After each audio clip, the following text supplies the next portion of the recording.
Hello friends, welcome back to my channel food lover zone. বন্ধুরা, আবারও একটা নতুন রেসিপি নিয়ে চলে এসেছি তোমাদের সাথে। এখন শ্রাবণ মাস চলছে, অধিকাংশ বাড়িতেই সোমবার উপোস রাখা হয়। তোমরা চাইলে এই সাবু মাখা খেয়েই উপোস ভাঙতে পারো। আমি এইভাবেই বানাই। আজকে এই রেসিপিটা তোমাদের সাথে শেয়ার করব। দুটো বড় আম একদম পাকা ছোট ছোট করে আঁঠি বাদ দিয়ে কেটে নিয়েছি। একটা কলা কেটে রেখেছি, কিছু আঙুরও কেটে রেখেছি, আর অল্প কিছু বেদানা ছাড়িয়ে রেডি করে রেখেছি।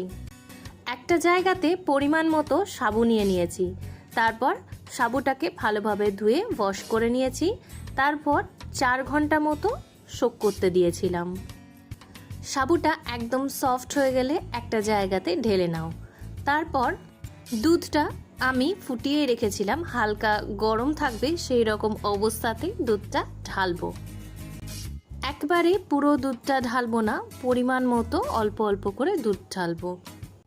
এবার কেটে রাখা ফলগুলো একটা একটা করে দিয়ে দেব। প্রথমে কলা, তারপর কুচো করে কেটে রাখা আঙুরগুলো দিয়ে দেব, আর একদম পাকা আম কেটে রেখেছি সেটা দিয়ে দেব, আর ওপর থেকে অল্প কিছু বেদানা ছড়িয়ে দেব। তোমরা এখানে তোমাদের পছন্দ মতো যে কোনো ফলই অ্যাড করতে পারো। পরিমাণ মতো চিনি দিয়ে দেব। দুধটা হালকা গরম আছে, চিনিটা গলে যাবে একদম। তোমরা চাইলে এখানে ড্রাই ফ্রুটস অ্যাড করতে পারো, দইও দিতে পারো, নারকেল কোড়াও দিতে পারো। আমি এখানে অ্যাড করলাম না, আমি যেভাবে বাড়িতে করি ওইভাবেই তোমাদের সাথে শেয়ার করলাম। অল্প কিছু বেদানা সাইডে রেখে দিয়েছিলাম, এবার ওপর থেকে সেই বেদানাগুলো ছড়িয়ে দেব।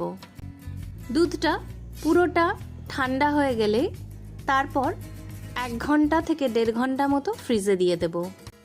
ফ্রিজ থেকে বের করার পর এটা সার্ভ করলে স্বাদেও দ্বিগুণ হয় আর খেতেও ভীষণ ভালো হয়। আজকে যারা এই রেসিপিটা প্রথম দেখছো আমার চ্যানেলে, তাদের কাছে অনুরোধ রইল চ্যানেলটা সাবস্ক্রাইব করার। আর পুরনো বন্ধুদের অসংখ্য ধন্যবাদ পাশে থাকার জন্য।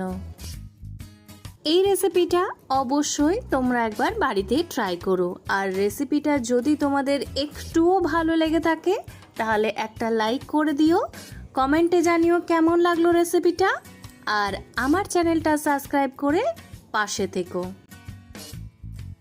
বন্ধুরা, আবারও নতুন রেসিপি নিয়ে তোমাদের সাথে হাজির হয়ে যাব।